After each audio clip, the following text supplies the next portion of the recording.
ईश्वर एक है और उनके लिए सभी मनुष्य एक समान हैं, चाहे वो किसी भी धर्म, जाति या संप्रदाय का ही क्यों ना हो।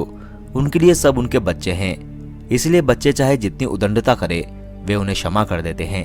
लेकिन कभी कभी मनुष्य उस परमात्मा की शान में कुछ ऐसी गुस्ताखी कर बैठता है जो क्षमा योग्य नहीं होती और उसकी सजा उसे हर हाल में मिलती है।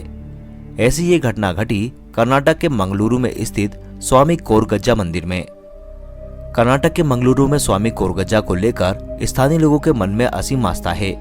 लोग उन्हें भगवान शिव का अवतार मानते हैं।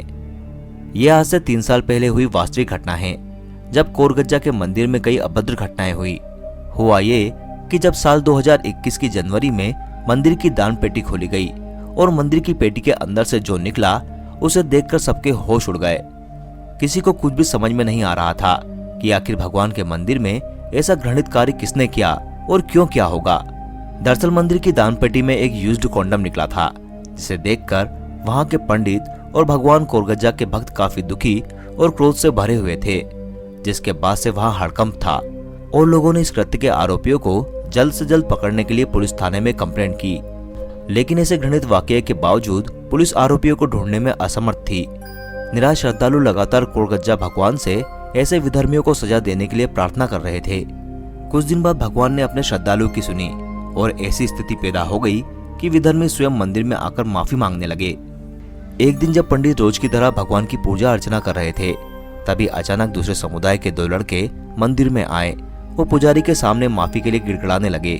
वे बहुत ही घबराए हुए थे और भगवान कोरगज्जा से रो रो कर अपने किए की माफी मांग रहे थे। पहले पुजारी को लगा कि वे मजाक कर रहे हैं, लेकिन नहीं, वे गंभीर थे।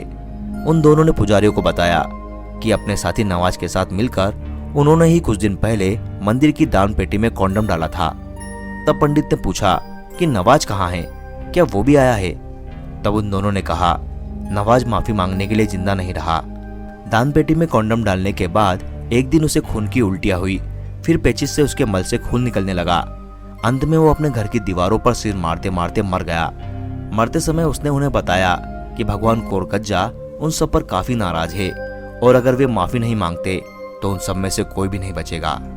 उन दोनों युवकों ने कहा कि अब सिर्फ वही दोनों यानी कि अब्दुल रहीम और अब्दुल तौफीक ही जिंदा है।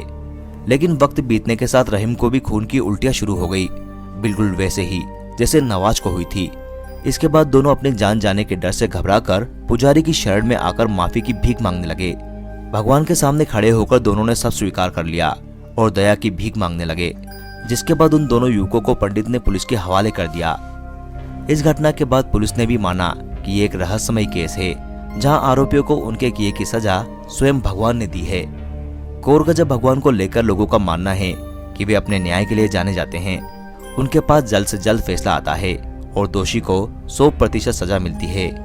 इस घटना के बाद लोगों की आस्था स्वामी कोरगज्जा में पहले से भी अधिक बढ़ चुकी थी और वे समझ गए थे कि कभी भी ईश्वर की शक्ति को नहीं ललकारना चाहिए, क्योंकि उनके स्वरूप अलग अलग हो सकते हैं, लेकिन वे एक है और ये पूरी सृष्टि उन्हीं की रचना है।